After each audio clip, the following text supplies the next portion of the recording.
மழைக்காலம் வந்துட்டாலே போதும் கரகரன்னு சளி, தாங்க முடியாத இருமல், இரும்பி நெஞ்சு வலி, இதை மாதிரி பிரச்சனை இருக்குதா? அப்போ இந்த வீடியோ உங்களுக்கு தான். மறக்காமல் சேவ் பண்ணி வச்சு ட்ரை பண்ணி பாருங்கள்.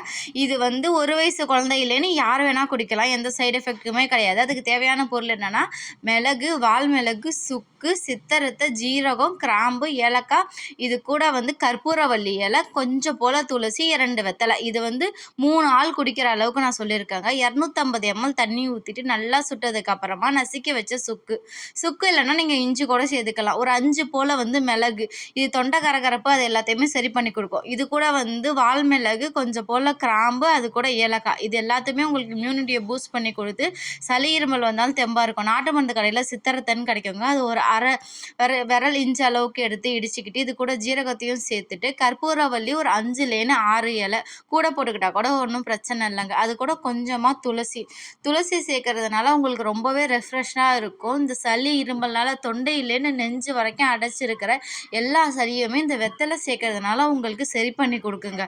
இப்போ ஃப்ளேமை நல்லா ஹையில் வச்சு ஒரு 2 நிமிஷம் கொதிக்க வச்சிங்கன்னா நல்லா தலபுலன்னு கொதிச்சு வெள்ளை கலரில் இருந்த தண்ணி இதோட சாரெல்லாம் இறங்கி நல்லாவே கலர் மாற ஆரம்பிச்சிடும்.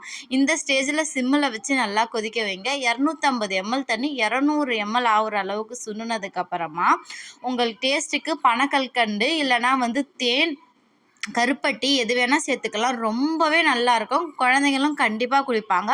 காலையில் ஒரு வேளை, சாயந்தரம் ஒரு வேளை, 3 நாள் குடிச்சிங்கன்னா போதும். ஆன்டிபயோட்டிக்கே தேவையில்ல, அந்த அளவுக்கு உடம்பு ரொம்பவே ஹெல்த்தியாக வச்சுருக்கோம். கண்டிப்பாக இந்த ரெசிபியை ட்ரை பண்ணி பாருங்கள். யூஸ்ஃபுல்லாக இருக்கும்னு நினச்சிங்கன்னா மறக்காமல் உங்கள் ஃப்ரெண்ட்ஸ் அண்ட் ஃபேமிலிக்கு ஷேர் பண்ணிக்கோங்க.